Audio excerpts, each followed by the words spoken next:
Hi, Capricorns. How are you doing? I hope amazing.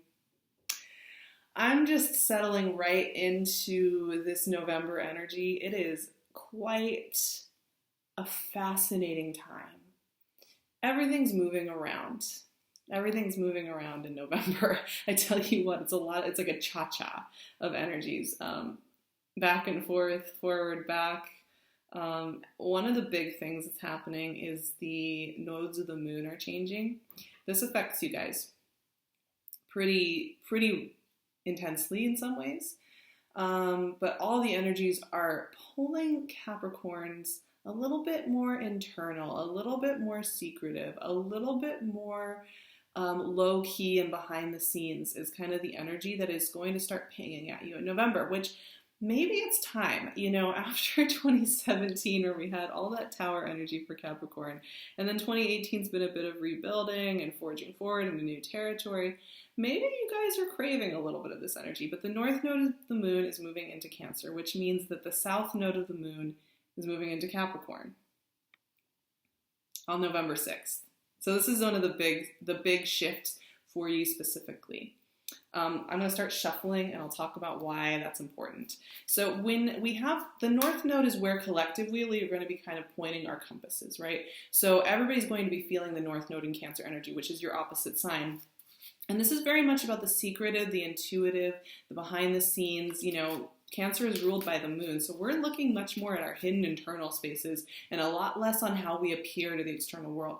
Now, you guys are great at pushing forward and making things happen and playing the role and getting all that done. But I think sometimes, that's just one aspect of your personality. And that's why I'm saying that maybe with the South Node, where we're kind of not directing our vision right now in Capricorn like that, it takes some of that Capricorn pressure off of you. You know what I mean? Like that pop astrology version of Capricorn that's so much about identity and reputation.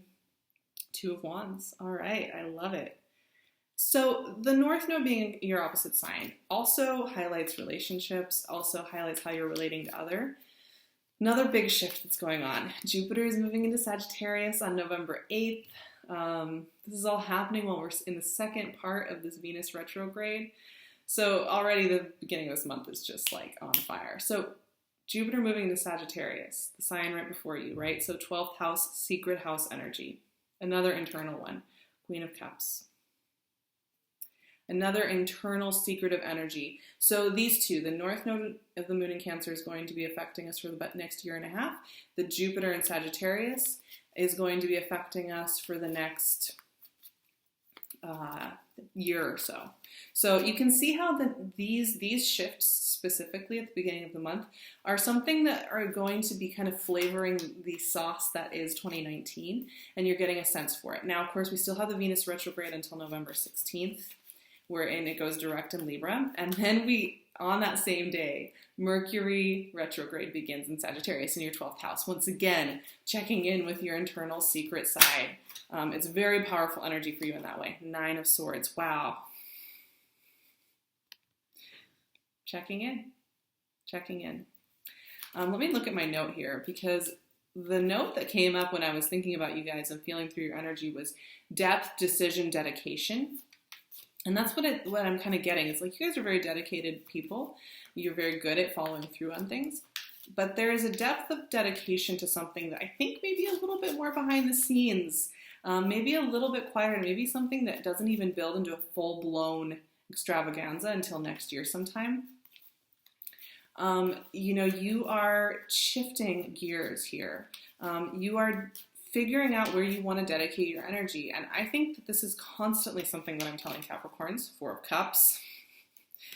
Yeah, there's some check-in energy going on there, you guys. 9 of Swords, 4 of Cups.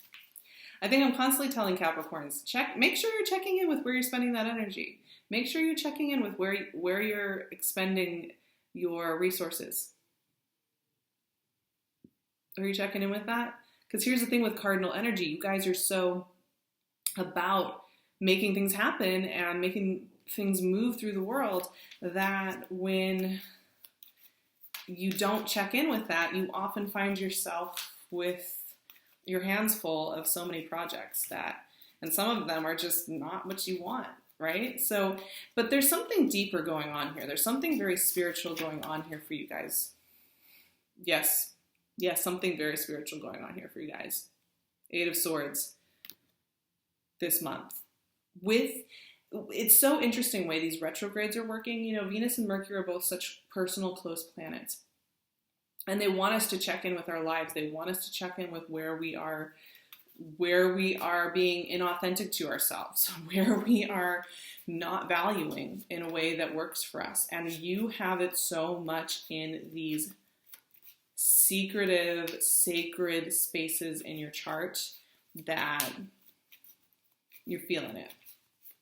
You are feeling it. We have a full moon, like in Gemini, at 0 degrees of Gemini, highlighting how you're taking care of your body, how you're moving through your life and your body, the Emperor. Interesting. I'm waiting for a couple more cards, then we're going to talk through this energy. So this could feel like a very profound month for you. It could feel even almost a little bit heavy, a little bit clunky. 4 of Pentacles. I think that Venus retrograde in Libra is affecting you quite a bit. But I also think this North Node shift and the Jupiter shift, you're going to be feeling all 3 of those pretty intensely. Final card, Hermit. Oh man, you guys, this is such a spiritual month. I always have my notes and I always think, oh, okay, I'm feeling through this, it'll be good. And it is good. It's great. And in fact, a lot of times November is a great time for Capricorns. You know, you've got your 11th house energy there. Scorpio season's great for Cap energy. You know, socializing, networking, thinking about the bigger picture. It's all great. But there's something bigger spiritually going on for you guys. And like I said, I think maybe it might be a breath of fresh air where you just want to do some of this deep digging and you want to check in with some of these things and even make more space for it. And maybe it will feel good for you to have a little bit of less pressure put on you. I mean, you still have Saturn in your sign, so I know you guys are feeling that, and I know you guys are working with that energy and workshopping your lives, basically. You know, you have Pluto there. You have these pretty intense, demanding energies hanging out with you for quite a while. So to have some of these other energies checking in with your deeper soul journey in a gentler fashion, I think is something you guys really need right now. Now, the energy in general is really good, but it's one of those things. It's like the benefits of this time are huge. And so even if they feel a little heavy, even if they feel a little intimidating, it's worth it, right? I mean, you started off with one of the best cards. This is one of my favorite energies of the entire deck. And it's because it's an invitation card. It's a doorway card. It's one of the best 2s you can get. This guy is standing in the doorway of a new life. And he is standing there and he is thinking about what he's really asking for. It's really interesting because Cancer got this card as their last card. And you got it as your first card, and you guys are mirror images, so it's very interesting. But asking what you want and being very precise about it and being very clear about it and taking that quiet moment. Because the thing with the 2 of Wands is it's not all about taking a whole bunch of actions and making things happen.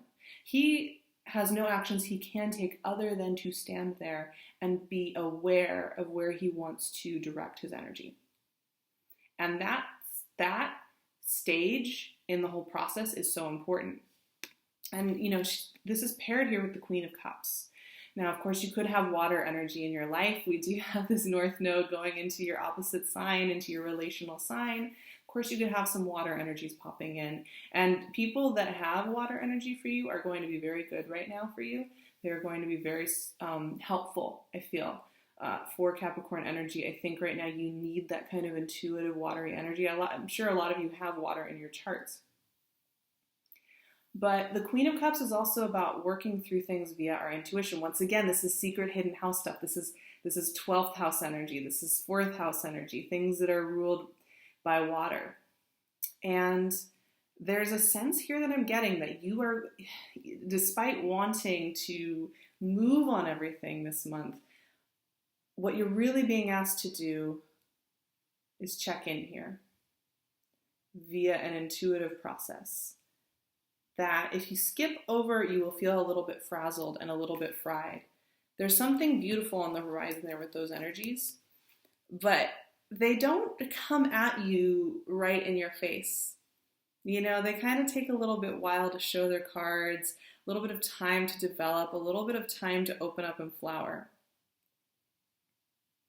Now, the heart of this month is this spiritual journey. I know a lot of you have been feeling that you've been having big spiritual wake-ups, you know, just these shifts that happen to you over the course of a couple of days, and suddenly you're seeing things in different ways, which is partially a result, I think, of the retrograde action that we are in, and we will still be in the beginning of November, and the way that everything's been shifting around. And it's being represented here in these three cards. Now, you know, this looks all doom and gloom, scary, but the thing that's funny about all three of these is these are energies that represent your journey as an individual soul with yourself. It doesn't represent other people, doesn't represent outside situations. It doesn't represent external drama of any kind. That's the thing with these energies, specifically these cards, and all three of them are in this vein of you sitting with yourself, with your value, with your love, with your heart, with your soul, with where you're giving your energy, with where you're keeping your energy, with where you're saying you're not allowed to have something, with where you're self-limiting, with where you're feeling frustrated, with where you're feeling lack. All of these things are getting triggered and highlighted at such a deep, profound level.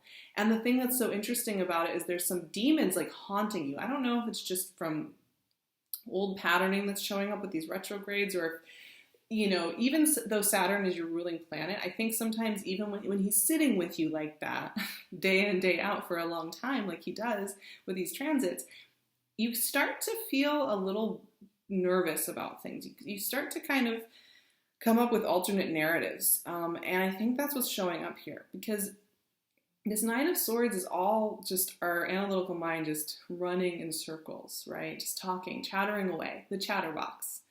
Loves to come up with a lot of alternate realities that never exist and never come into fruition even. But what's even more important are these two right here. I always say that these two energies come out right before a huge breakthrough, right before a huge shift, a huge tectonic shift in your life. They're almost protective, right? They strip you of the ability to make fast movement, strip you of the ability to utilize your cardinal energy, that initiating, focused energy, to make you sit with something, to help you connect a piece of the puzzle so that when it is time to move forward, you move forward with grace and ease. Don't fight this. Don't fight this energy. If you feel it come over you, roll with it, flow with it. This is part of the self-dedication process and what I call radical self-love. Radical self-love is an interesting concept, right? We hear these things about self-love and self-worth and self-value. One of the things about radical self-love is dedicating ourselves to the times when we have to be like Saint Jerome in the cave. I'm not going to get into that. That's something you could Google if you're interested, Saint Jerome. We haven't even gotten to the hermit yet. We'll get to the hermit in a minute. But these moments of stripped back bareness inside of ourselves, that is a form of self-love, self-valuing, and self-dedication that is quiet. It's behind the scenes. Nobody's going to see it. Nobody's going to know. And even you may doubt, am I really doing anything here? Is this really a thing? Is this like, am I making anything happen here when I'm indulging in this energy? Something really needs to be checked here. Something really needs to be checked in with, seriously. There's no getting around it. So I would just suggest getting into it, because here's the thing. You do have some kind of battle going on with the cover story. You guys are great at a good cover story. You got it together, you know what you're doing, you're focused, you're dedicated, you're clear. But with all this water energy working at you, with all this 12th house energy working at you, with all this North Node and Cancer energy working with you, where do you really feel like you don't have it together? Because look at this. Look at these two. I mean, seriously, the Emperor is surrounded by people who feel tied up, feel stuck, who feel scared, feel nervous, feel that they don't have the resources to handle something. So I don't know, maybe you have a pushy Aries in your life. That's possible. Another cardinal energy, right? But this is also a leadership card. This is also a profound energy of stepping into your full power, your full potential, your full forward motion. And when the Emperor shows up, there is something about you preparing to step into some bigger shoes. Maybe you're already in those shoes. Maybe you're already living that life. Maybe you already have this you've initiated some things and now you're suddenly at the center of them. But I have a feeling this hasn't occurred yet. I have a feeling this is something that you want, something you desire, something that you're preparing for, something that you want to experience, this Emperor energy, this initiating leadership energy. And there's something about it all that's making you feel like pulling back, retracting, and feeling like you're not enough. You know, the Four of Pentacles is that fear that if you take the risk, it won't pay off and you'll be the worse off for it. You'll lose everything that you have amassed already. So inherently, whenever the Four of Pentacles shows up, it tells me that there's some kind of risk, some kind of change, some kind of shift that you know you need to take in life that's been kind of haunting you for a little while. But as it's grown in its whisperings and its hauntings and its tauntings, it's become more and more of this symbol of the potential to fall down. And you've clung on a little bit harder than you need to what you have now. Inherently in the Four of Pentacles is a message that it is time for something to change. It is time for something to shift. It is time for something to be let go of. And it is time for you to step into some new shoes. Now, the one thing I will say is that I don't think November is the month you're going to necessarily have to make this big move, but you are going to be highly aware of it. I think there are personalities that will be pointing it out. I think there are situations that will be pointing it out, and I think that you will have very uncomfortable moments, probably in the middle of the night with yourself at times, where you know that information, you know what you need to change, and when you're in the quiet with yourself, it's really loud, that knowing. It's really loud because you already know what this is, and it's going to be calling at you constantly this month, and you're really going to be noticing it. Doesn't mean you have to overturn your life in a second. In fact, the Hermit here is an interesting guiding post for our conversation today, and a great way to close out this conversation, because the Hermit is the internal seeker. He's very good at sitting in the quiet. He is extremely good slowing down to listen in. And when you have the Hermit with you, it's a reminder that you can trust your guiding light. You can trust what calling it is that you need to change. If you need to leave a relationship, you can trust that. If you need to leave a job, you can trust that. If you need to take a risk and move somewhere new, you need to start trusting it. And that's what I mean by the deeply spiritual nature of this month. It is not going to let you off the hook easy. It is going to call at you and call at you and call at you. And oh, Cappies. In fact, you know what? I'm just too tempted. I'm going to pull one more card for you guys. It's really good. I know those cards look terrifying. The only reason it's because you guys are struggling against what you already know. It's the only reason that's popping up that way. I promise that whatever's going on here, oh my gosh. Oh, you guys. Remember how we had so many tower moments last year, 2017? And it started to become a joke with the Capricorn clan that, like, how many more tower moments? I mean, at this point, you guys aren't even scared of this.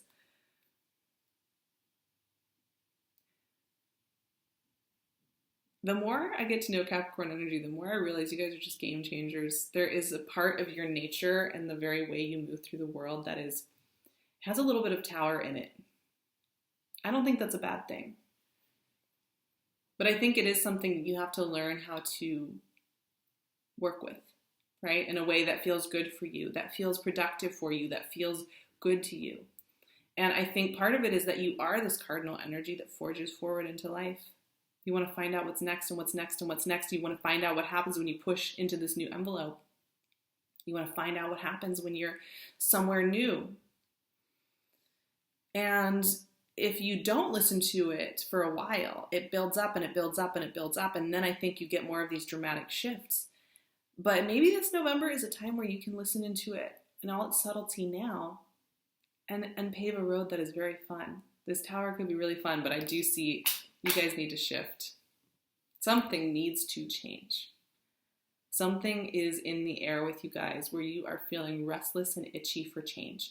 So listen carefully in November, because with all this retrograde action, it may be hard to just like rip everything apart, but you could get a lot of information and feel very clear on what is next. And, because the first half of November is still Venus retrograde time, I would check out my Venus retrograde toolkit on Vimeo, or you can look at my general Venus retrograde. I'll leave links in the description box. Check me out on Instagram at the SARAHTAROT. I love seeing you guys over there. We have so much fun. I'll also leave my info because I do personal readings. You just need to book a little bit in advance, because I tend to book out a number of weeks in advance. So you have to look at my calendar a little bit later down the line. But I'll leave all of that info along with PinkLune's gorgeous links for her amazing materials. All of that will be in the description box. There's a lot more to come, you guys. I will keep you posted. Make sure you subscribe and click the bell so that when I'm adding these extra videos about the moons and about any other big energetic shifts, you know right away and you can connect with me. I love you guys so much, and I will see you in December.